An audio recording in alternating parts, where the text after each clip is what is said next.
आजादी का जब आंदोलन चल रहा था तो ब्राह्मण लोग अंग्रेजों पर आरोप लगाते थे कि अंग्रेजों की पॉलिसी है बांटो और राज करो। ब्राह्मण लोग आजादी के आंदोलन में ये प्रचार करते थे बांटो और राज करो, तो वो आरोप लगाते थे अंग्रेजों ने हिंदू मुसलमान दो टुकड़ों में लोगों को बांटा। ब्राह्मणों ने अंग्रेजों पर आरोप लगाया था कि अंग्रेजों ने लोगों को हिंदू मुसलमान दो टुकड़ों में बांटा। उन्हीं ब्राह्मणों ने यहाँ के मूल निवासियों को 6247 जाति के टुकड़ों में बांटा।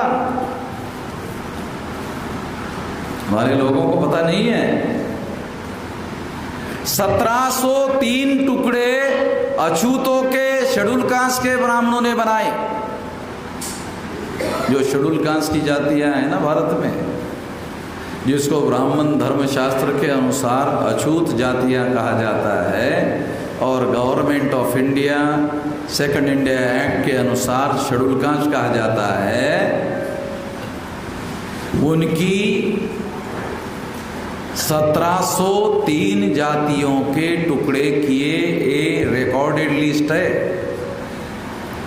801 टुकड़े आदिवासियों के,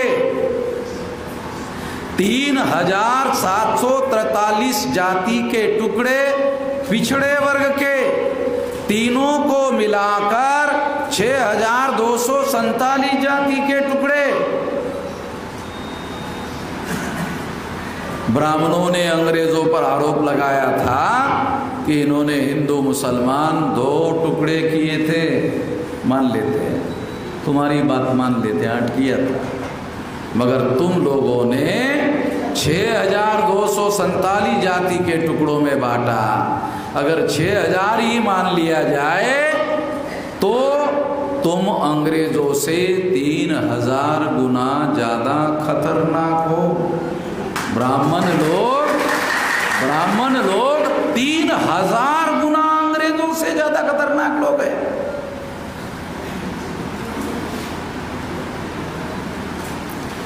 मुसलमानों को ये बात समझने की जरूरत है। मैं खास तौर पर ये बात मुस्लिम लोगों को बताना चाहता हूँ। ब्राह्मण मुसलमान जिनको हिंदू मजहब कहते हैं,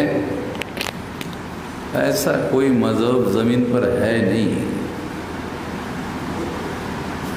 ऐसा है नहीं। जब मुसलमान, जो आक्रांता मुसलमान भारत में आए थे, यहाँ बैठे हुए मुसलमानों के बारे में नहीं बोल रहा हूँ, जो आक्रांता मुसलमान भारत में आए थे, उन लोगों ने हिंदू शब्द यहाँ के लोगों को दिया है।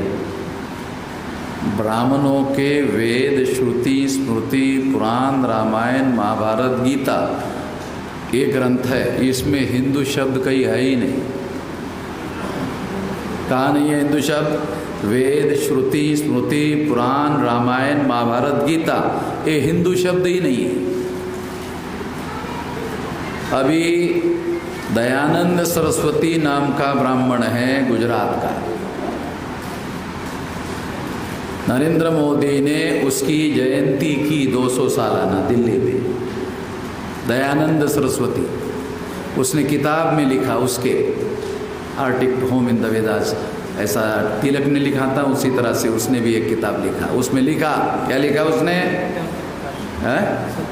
सत्यार्थ प्रकाश। उसमें दयानंद सरस्वती ने लिखा, क्या लिखा? दयानंद सरस्वती ने लिखा, हिंदू मुसलमानों की दी हुई गाली है। ये मैं मुस्लिम लोगों को थोड़ा सा बताना चाहता हूँ, जानकारी रहे। आप लोगों को लोग बताते हैं कि नहीं बताते मालूम नहीं है। दयानंद सरस्वती जिसकी जयंती नरेंद्र मोदी ने दिल्ली में 200 सालाना मनाई, ये गुजरात का था, उसने लिख कर रखा कि हिंदू मुसलमान की दीवी गाली है। मुसलमान भारत में आने के पहले हिंदू शब्द भारतीय लिटरेचर में कहीं पर भी उपलब्ध नहीं है।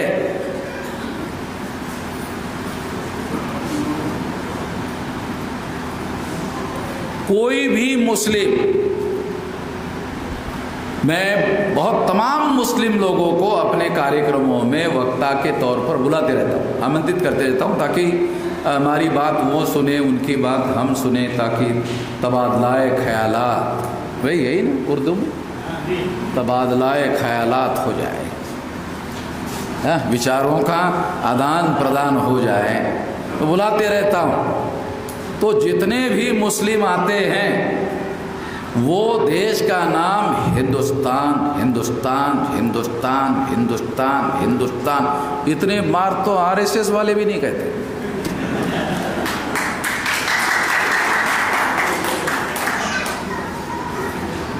इतने बार आरएसएस वाले भी नहीं कहते। मुझे बड़ी तरह संकट पैदा हो गया। अरे मैंने कहा तो आरएसएस वाले हिंदुस्तान इतनी बार नहीं कहते हैं, मुस्लिम लोग ऐसा क्यों कहते हैं? मैंने छानबीन की तो पता चला कि हिंदुस्तान शब्द मुसलमानों के द्वारा ही दिया हुआ है।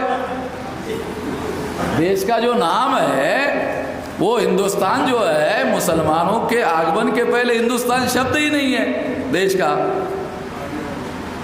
तो मुसलमानों के ज़बान पर हिंदुस्तान इसलिए चढ़ा हुआ है कि उर्दू लिटरेचर में जो भी लिखा जाता है वो हिंदुस्तान लिखा जाता है, और जो भी उर्दू लिटरेचर कोई पढ़ता है उसमें हिंदुस्तान लिखा होता है।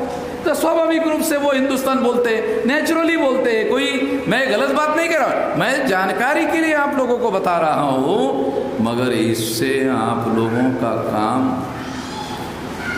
बहुत, आपका नुकसान होता है, मुसलमानों का बहुत नुकसान होता है। कौन सा? आरएसएस वाले ये कहते हैं कि हिंदुस्तान हमें कहने की ज़रूरत नहीं है, हमारे हिस्से का मुसलमान ही कह देता है, तो हमें कहने की क्या ज़रूरत है?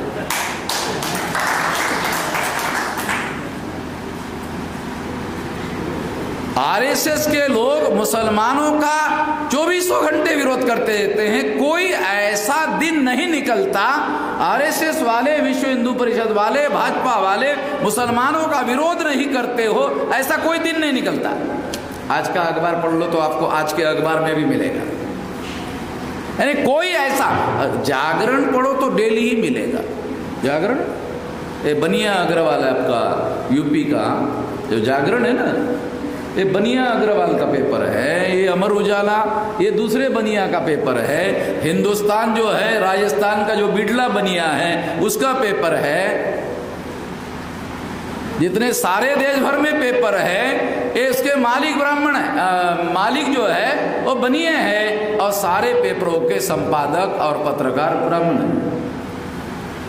तो ये भारत का मीडिया जो है ये ब्राह्मण बनिया प्रचार माध्यम है, वो यही लिखते रहता है, डेली लिखते रहता है, और मुसलमानों के विरोध में डेली कुछ न कुछ बातें आती रहती है। तो मैं ये बात आप लोगों को इसलिए बता रहा हूँ कि डेली जो लोग आपके विरोध में बोलते रहते हैं वो लोग चाहते हैं कि देश को हिंदुस्तान बनाया जाए। आरएसएस के लोग चाहते हैं कि देश को हिंदुस्तान बनाया जाए, हिंदू राष्ट्र बनाया जाए, हिंदुस्तान बनाया जाए। उसके लिए वो कहते हैं कि हम जद्दोजहद कर रहे हैं और आने वाले समय में हम देश को हिंदुस्तान बनाकर रखेंगे, वैसा कहते हैं। जब मैं देखता हूँ यार मुसलमानों ने तो पहले से बना रखा हुआ, आरएसएस तो बनाने की बात करते हैं कि आने वाले 25-50 साल में बना देंगे, ये जद्दोजहद कर रहे, बना ही देंगे। मैं देखता हूँ अरे यार मुसलमानों ने तो पहले से बना रखा। जो लोग 24 घंटे मुसलमानों का विरोध करते हैं वो मुसलमान हिंदुस्तान हिंदुस्तान हिंदुस्तान। अरे भाई, लोकतंत्र में चाकू छुरी बंदूक गोली चलाने का अधिकार नहीं है। लफ्ज शब्द कहने से आपको अधिकार है, शब्दों से ही ये लड़ाई लड़ी जा सकती है। शब्दों के बारे में मुसलमानों को एक बार विचार कर लेना चाहिए कि कौन से शब्द उच्चारण करने से आरएसएस का फायदा होगा, कौन से शब्दों के उच्चारण से आरएसएस का नुकसान होगा। अगर आरएसएस के लोग डेली मुसलमानों का विरोध करते हैं तो मुसलमानों को कम से कम ये संकल्प तो करना चाहिए कि हफ्ते में हम एक बार विरोध करेंगे। अगर आरएसएस डेली मुसलमानों का विरोध करते हैं तो मुसलमानों को संकल्प करना चाहिए कि वो डेली करते, हम हफ्ते में कम से कम एक बार करेंगे। हिंदुस्तान जो आरएसएस वाले हिंदुस्तान बनाना चाहते हैं उसका बनेगा, आपका इनडायरेक्टली डायरेक्टली सहयोग रहेगा। भारत बनेगा, आपको पता है भारत शब्द जो है बनेगा, भारत बनेगा तो जानते हो संविधान के पहले पन्ने में बाबा साहब ने लिखा India that is a Bharat, India that is a Bharat. India तो अंग्रेजी शब्द है, इंडिया जो है वो अंग्रेजी शब्द है।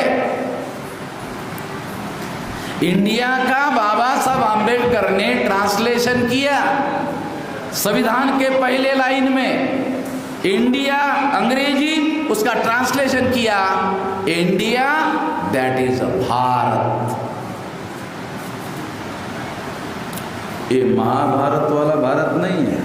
ये तो आप बोलेंगे अरे आप भी तो वही बोल रहे हो।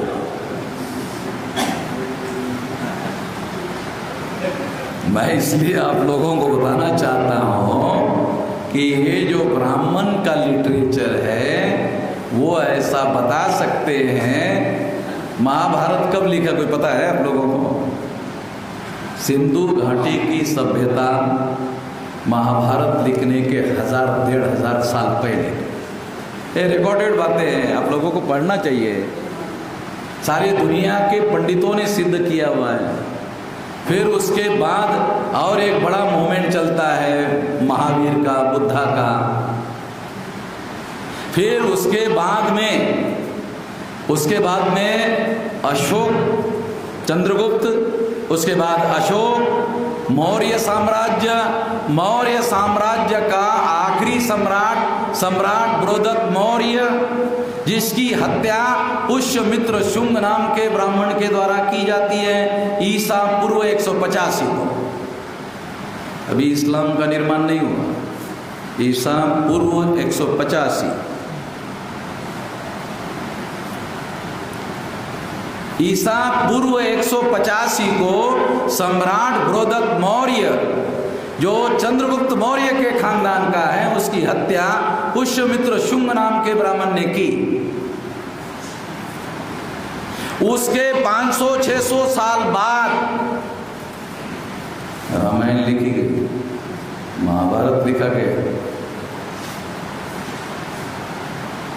और बुद्धा ने अपने प्रवचन में जिस जातक कथा का रिकॉर्डेड एविडेंस के साथ बोल रहा हूँ, एविडेंसेस की बात, कोई ब्राह्मण की औकात नहीं जो मैं कह रहा हूँ उसे गलत साबित कर दे, बाकी लोगों की तो है ही नहीं।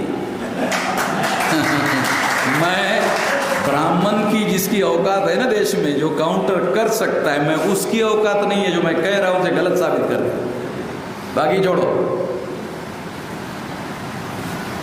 तो बुद्धा के प्रवचन में जातक कथा, दशरथ जातक में बोधिसत्व राम है, रिकॉर्डेड बोधिसत्व राम है। ईसा पूर्व 185 को जब सम्राट बृहदत्त मौर्य की हत्या की, उसके 400-500 साल बाद दशरथ जातक के अंदर का बोधिसत्व राम है। उस राम की चोरी करके ब्राह्मणों ने रामायण लिखी है, पता किसी को? ब्राह्मणों ने दशरथ जातक की चोरी करके रामायण लिखी। और मैं ब्राह्मणों को चुनौती देकर कहता हूं, इसे गलत साबित कर दो। तो द्विवेदी नाम का ब्राह्मण आया मेरे साइट पर और कहने लगा ठीक है। क्या कहा? ठीक है, आप कहते हो राम की चोरी करके हमने रामायण लिखी, चलो मैं मान लेता हूँ। क्या बोलो? चलो मैं मान लेता हूँ। अब तो राम को मान, मुझे बोलो क्या बोल रहे हैं? देखो आपको काल्पनिक रिकॉर्डेड बातें बोल रहा हूँ। चलो ठीक है, आपकी बात मान लेता हूँ। जो आप कह रहे हैं कि हमने राम चोरी करके दशरथ जातक से रामायण लिखी, चलो आपकी बात मान लेता हूँ। अब तो राम को मानो। मैंने कहा मेरे पास ओरिजिनल है, तेरा साले डुप्लीकेट क्यों मानूं? है? बंद हो गया, दोबारा आया ही नहीं। आदमी को कोई जवाब भी तो देने आता चाहिए। बंद हो गया, आया ही नहीं। और ब्राह्मणों की और एक विशेषता है, जिसका वो जवाब नहीं दे पाते हैं उसकी चर्चा ही नहीं करते, और झूठ की चर्चा 24 घंटे करते हैं। क्यों? उनको मालूम है गोबेल्स का प्रचार तंत्र, अगर एक झूठ 99 बार कहा जाए तो 100वें बार लोग मान लेते हैं ये सच है। गोबेल्स का प्रचार तंत्र है कि 99 बार एक झूठ कहा जाए तो 100वें बार लोग उसे मान लेते हैं ये सच है। तो आरएसएस डेली इसी काम में लगे रहते। मीडिया वाले उनके पास है, वो बोलते रहते, वो छापते रहते, और हमारे लोग पढ़ते रहते, कोई वेरिफिकेशन तो करते नहीं। कितने लोगों को वेरिफिकेशन नाम का सिद्धांत मालूम है? कितने यहाँ बैठे हुए लोग हैं जिनको वेरिफिकेशन नाम का सिद्धांत पता है? वेरिफिकेशन का मतलब है क्या सही है क्या गलत है, छानबीन किए बगैर नहीं माना जाए। आए 2-4 लोग हाथ खड़े कर रहे, ये भी मेरी सुनने के बाद जानते हैं वेरिफिकेशन। मेरा भाषण सुनते रहते तो उनको वेरिफिकेशन शब्द अभी शब्द ही मालूम है, अभी शब्द ही मालूम है, उसको कैसे करना है वो मालूम नहीं है। उसका ट्रेनिंग लेना पड़ेगा मेरे से, तब उनको समझ में आएगा। इतना आसान नहीं है। हम लोग बाबा साहब आम्बेडकर नहीं बन सकते, उनके दिमाग के अनुसार चल सकते। अरे हम बाबा साहब आम्बेडकर नहीं बन सकते हैं, उनके दिमाग के अनुसार चल सकते हैं। ये हमारी औकात है, इतना हम कर सकते हैं। जितना कर सकते हैं उतना करना चाहिए। हम यही कोशिश करते हैं कि ऐसा करें। बाबा साहब आम्बेडकर बनने की कोशिश किसको नहीं करनी चाहिए। हमको उनकी जितनी बातों पर अमल कर सकते हैं करना चाहिए। तो उन्होंने कहा शिक्षित बनो, कहा ये पढ़ो, कहा ना, फिर कहा संगठित हो जाओ, कहा। तो एक गांव का आदमी हम लोग, जिसका बाप, मेरा फादर जो है कितना पढ़ा लिखा था मेरा फादर जो था वो अंगूठा टेक था। जब बरसात आती थी मेरा बाप अपने कंधे पर उठाकर मुझे स्कूल लेके जाता था, क्योंकि स्कूल नदी के पार होता था। कितनी समझदारी उन अनपढ़ बाप में थी। उस अनपढ़ बाप ने मुझे ग्रेजुएट बनाया। गर्व है मेरे पिता पर। वो अनपढ़ था, वह इतना समझदार था कि वो कंधे पर बिठाकर बरसात में घर में मैंने नहीं रहना चाहिए, जाना चाहिए, तो नदी को पार करते हुए वो मुझे स्कूल में लेके जाता था। उसने मुझे ग्रेजुएट बनाया। तो मेरे अनपढ़ बाप ने अगर मुझे ग्रेजुएट बनाया तो मेरी जिम्मेदारी ज़्यादा बनती है कि मैं करोड़ों को जागृत करने का कार्य करूं। कम से कम इतनी मिलती है। तो इतना बड़ा विशाल संगठन हमने निर्माण किया। 4 लाख लोग आरएसएस के हेडक्वार्टर पर लेके गया, और आरएसएस वाले अपने ही हेडक्वार्टर पर लॉक लगा के भाग गए। मेरे घर से नहीं भागे, उनके ही हेडक्वार्टर से भाग गए। अभी पता चला कि वो परमानेंट नागपुर के हेडक्वार्टर को छोड़ने वाले हैं और अयोध्या में हेडक्वार्टर बनाने वाले हैं। मेरे से इतने डरे हुए हैं कि नागपुर का हेडक्वार्टर परमानेंट बंद करने वाले हैं और अयोध्या में लाने वाले हैं। तो मैंने अयोध्या के लोगों को बोला अभी से तैयारी करो, वहाँ देखते हैं अयोध्या में जहाँ ये लोग मंदिर बना रहे हैं ना, ये राम मंदिर बना रहे हैं ना, ये राम मंदिर बना रहे हैं ना, वहाँ एक भी राम की मूर्ति नहीं मिली। तो आप लोगों को पता नहीं, हमारे पास डॉक्यूमेंट्री एविडेंस है। वो कौन सा शब्द प्रयोग करते थे बालक राम के लिए,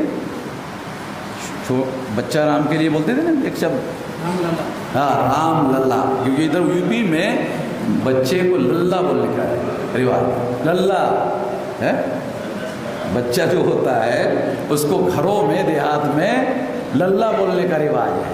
तो ये नारा लगाया था राम लला हम आएंगे मंदिर वही बनाएंगे, वहाँ लल्ला की मूर्ति नहीं मिली, खोदा बहुत खोदा नहीं मिली, बुद्ध की मिली, उन्होंने ही रिकॉर्ड किया उस जगह पर।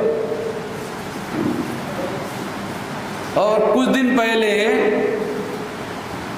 नरेंद्र मोदी ने अपने भाषण में कहा कि उस जगह पर जहां राम मंदिर बन रहा है बुद्ध 16 साल रहे थे।